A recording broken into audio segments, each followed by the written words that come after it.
é algo como cerca de 10 estádios de futebol, 10 maracanãs superlotados de pessoas que de repente são apagadas de suas vidas. Todos os anos, mundo afora. Por quê?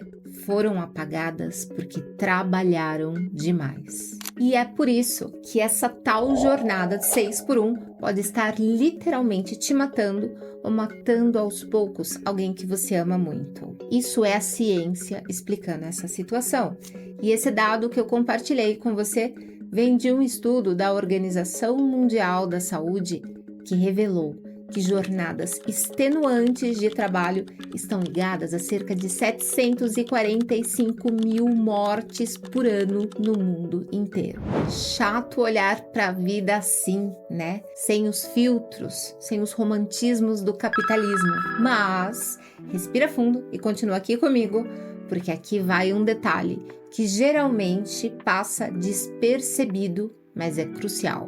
Tem uma emoção que muitas vezes funciona como um motor silencioso por trás destas condições de trabalho exaustivas. E não é só o medo, nem só a necessidade financeira que faz com que as pessoas se submetam a estas situações. Aqui eu tô falando da vergonha. E nesse vídeo eu vou te mostrar como é que este sentimento de vergonha e toda a insegurança que esse sentimento costuma gerar, como é que isso acaba influenciando as nossas decisões de um jeito que nós nem percebemos. E eu prometo que você vai se surpreender. E no final desse vídeo eu vou deixar 4 dicas preciosas para conseguir dar uma revertida nessa situação que eu vou apresentar a partir de agora. Eu sou Fabi, psicóloga, e esse é o canal Produtividade no Divã. E se você quiser se aprofundar no tema, o link para o livro da Brené Brown, que vai ser usado aqui como referência para esse vídeo, já está na descrição e também no comentário fixado aqui embaixo. Um estudo da Organização Mundial da Saúde revelou que trabalhar 55 horas ou mais por semana aumenta em 35% o risco de AVC e aumenta também em 17% o risco de doenças cardíacas fatais.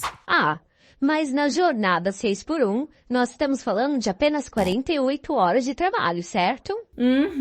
48 horas que, somados às horas extras, ao acúmulo de tarefas ou simplesmente aos longos deslocamentos, cuidar de mensagens, e-mails, preparo ou encerramento das tarefas, tudo isso referente ao trabalho, dentre outros detalhes que eu nem tô citando aqui, ultrapassam-se muito facilmente essas 55 horas. E esse vergonhoso um diazinho de descanso que sobra, se você tiver alguém aí para lavar sua roupa, arrumar seu banheiro e quem sabe cozinhar aquele almoço digno de domingo, né?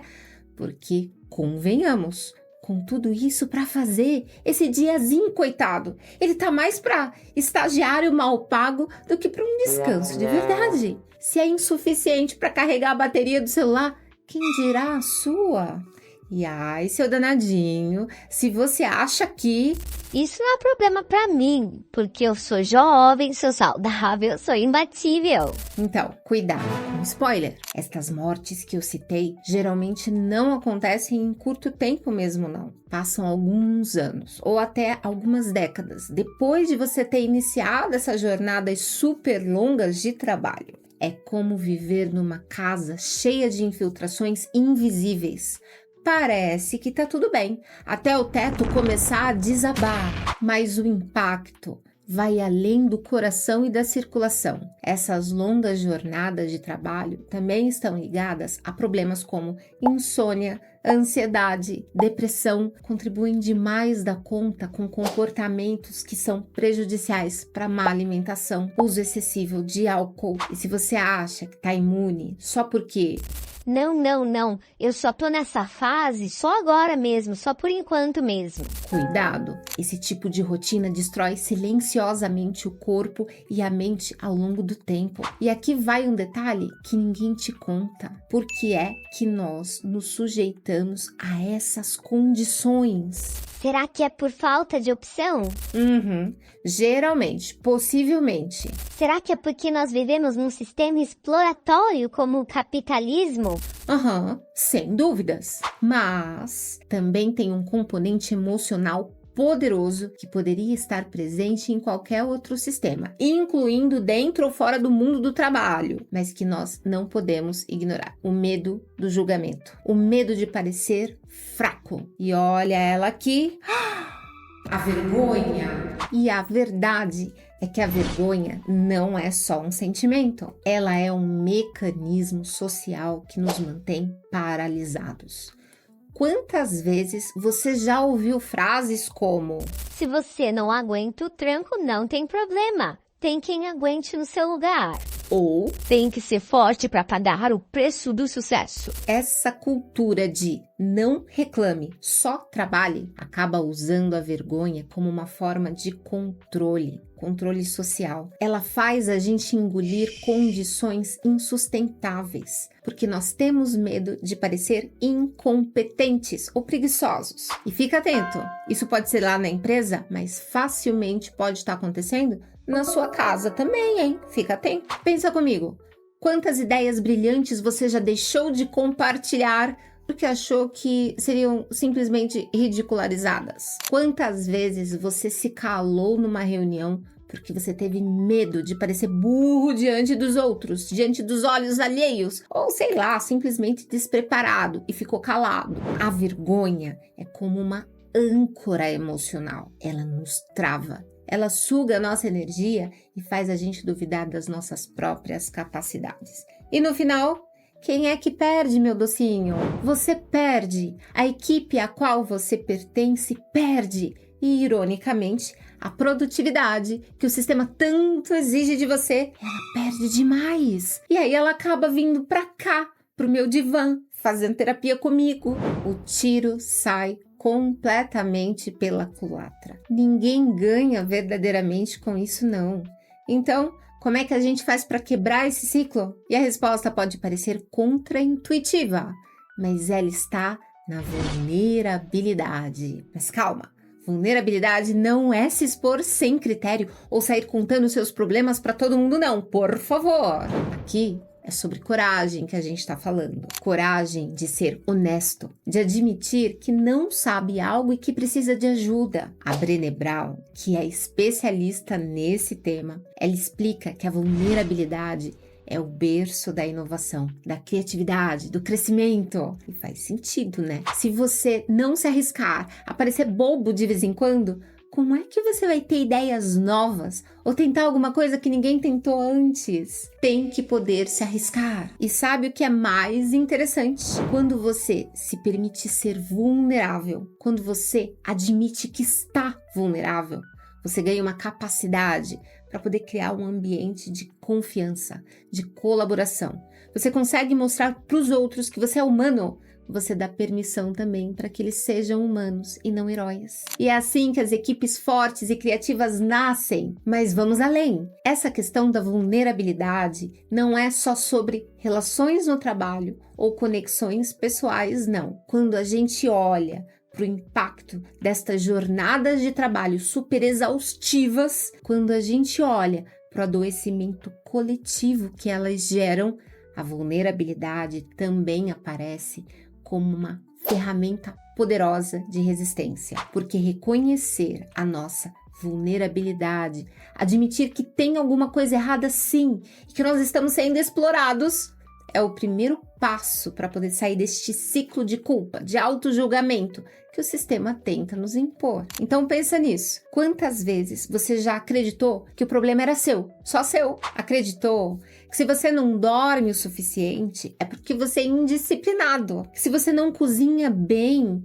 é simplesmente porque você não organiza bem o seu tempo e que você está sempre cansado porque você não sabe se organizar e ponto. Mas, na verdade, tudo isso acaba sendo consequência de uma sociedade que romantiza essa superexploração. Uma sociedade que nos faz acreditar que trabalhar até o limite, até a última gota, é sinônimo de força, de vitória, enquanto que na realidade é toda uma cultura que vai drenando a nossa saúde e vai nos levando até o esgotamento. Quando a gente entende que isso é um problema social e não individual, já dá para começar a dar aí uma aliviada em parte desse sofrimento.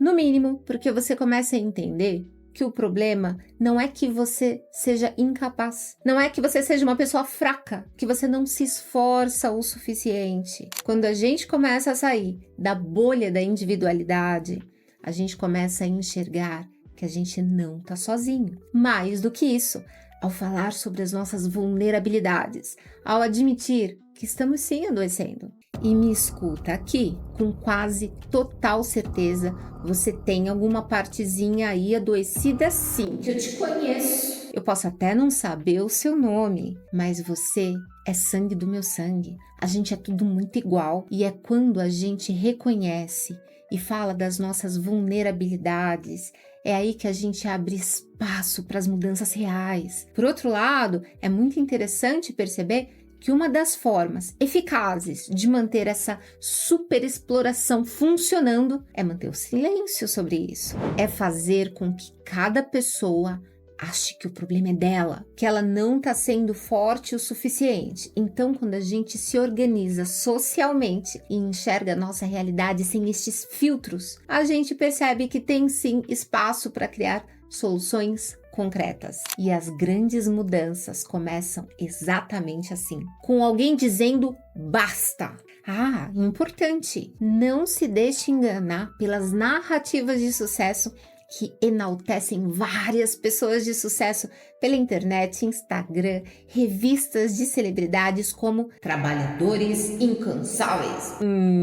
Muitas vezes essas pessoas têm privilégios que nunca aparecem na foto. E quando aparecem como mérito, grandes heranças, equipe de trabalhadores que estão ali cuidando de toda a logística da casa, do trabalho, do lazer, para que essas pessoas possam aí sim se dedicar para aquilo que elas tanto amam. Tem babá, tem motorista, secretária, tem recursos que a maior parte da população nem sonha em ter. Enquanto isso, a maioria está ali se matando em jornadas exaustivas, seja como CLT, seja como autônomo, seja como dona de casa, que está ali entregando a própria vida para dar conta de fazer comida, lavar roupa, cuidar das crianças, dando todo um suporte para os outros trabalhadores da casa, aí sim, serem capazes de ir lá se entregar para jornadas igualmente exaustivas. Enfim, tentando sobreviver. Então, sim, admitir a nossa vulnerabilidade é um ato de coragem e, mais do que isso, um ato de resistência. Quando você fala sobre o que está enfrentando, quando você divide as suas dores e busca apoio, você não só alivia o seu próprio peso, mas também ajuda a construir um movimento de mudança. E sabe o que é o mais incrível? Encarar o conflito, enxergar os erros no sistema, assumir a responsabilidade por buscar mudanças. Tudo isso dá muita força para a gente conseguir transformar aquilo que parece impossível. Porque as mudanças reais, as grandes conquistas, elas nunca acontecem sem conflitos, não. O que muda é que quando a gente encara esses desafios de frente, somos nós que começamos a moldar o futuro. Bonito isso! Então, para resumir, a vulnerabilidade não é sobre ser fraco, é sobre coragem. Coragem de admitir que algo não está certo, de conseguir se conectar com outras pessoas que estão na mesma situação e de começar a construir tijolo por tijolo um caminho diferente. É assim que a gente quebra o ciclo, é assim que a gente começa a transformar a nossa relação com o trabalho, com a produtividade e, claro, a nossa relação com a vida. E agora, vamos ser práticos. Como desenvolver resiliência diante daquela sensação sufocante de inadequação e julgamento que parece querer nos apagar, nos calar, que faz nos sentir envergonhados diante do outro, diminuído. Como lidar melhor com estas situações? Primeira dica: tenta reconhecer a emoção. Quando você sentir aquela onda de vergonha subindo, sabe? Aquele mix de insegurança, medo de julgamento e auto-julgamento, tenta dar uma respirada para conectar os neurônios e tenta nomear o que você está sentindo. Muitas vezes é vergonha mesmo, é um medo de se expor. E se for esse o caso, nomeia Isso é vergonha. Tô sentindo vergonha, tô passando vergonha. Pode parecer uma coisa boba, mas dar nome àquilo que a gente sente, isso ajuda muito a diminuir o impacto emocional daquele momento. E isso tem o poder de nos colocar de volta no controle. Segunda dica, tenta compartilhar com alguém de confiança o que você está sentindo. A vergonha ou aquele medo silencioso de que você esteja sendo rejeitado, isso cresce quando a gente se isola, quando a gente silencia. Então, às vezes, só de contar aquilo que você está sentindo para alguém. Veja, alguém que não vai te julgar, hein? Só isso já dá para tirar metade do peso. Se você não tiver alguém de confiança, fala com você mesmo. Fala sozinho, escreve num papel. O importante é não deixar a vergonha trancada lá dentro, no silêncio, porque é no silêncio que as nossas inseguranças aumentam, e aumentam muito. Terceira dica, tenta praticar a autocompaixão. E sabe por quê? Porque a nossa sociedade é sim super violenta, e facilmente a gente acaba sendo super violento com a gente mesmo. Então, diante de um auto-julgamento, e já procura aí na sua mente algum julgamento presente. A gente tá sempre se julgando. Daí, tenta se perguntar: se fosse com um amigo bacana, será que eu ia tratar esse amigo assim, do jeito que eu tô me tratando? E se a resposta for não, então por que é que você tá se tratando dessa maneira? Os erros são parte do processo. Não são uma prova de fracasso, não. Tenta ser um pouco mais gentil com você mesmo. E lembre-se, você merece o mesmo cuidado que você poderia dar para alguém querido. Quarta dica, procura construir pequenos atos de confiança com você mesmo. Cada vez que você consegue cumprir uma pequena promessa que você fez para você mesmo, como por exemplo, você reservou 10 minutinhos para respirar, para relaxar no meio do dia, dedicou um tempinho para fazer alguma coisa que te inspira, para preparar uma refeição saudável, gostosa. Assim você fortalece um pouquinho mais a sua autoconfiança. São gestos que mostram para você mesmo que as suas necessidades também importam. Então, tenta pensar nisso como um músculo. Quanto mais você exercita esse músculo com escolhas que respeitam o seu ritmo e as suas prioridades, mais forte esse músculo fica. Pequenos passos, como escolher descansar ao invés de se sobrecarregar, ou permitir-se, por exemplo, celebrar uma conquista, por menor que ela pareça. Celebra! Isso consegue promover grandes mudanças interiores. E lembre-se, a autoconfiança não é sobre fazer mais, mas sobre cuidar de si enquanto você vai caminhando na direção que você deseja. Essas práticas não são mágicas, mas se elas são aplicadas de forma consistente, elas ajudam a construir resiliência, não só à vergonha, mas também a todo esse ambiente que constantemente nos empurra para padrões inatingíveis. Porque no final, a verdadeira força está em encarar estas emoções de frente, reconhecer a sua humanidade e agir com coragem.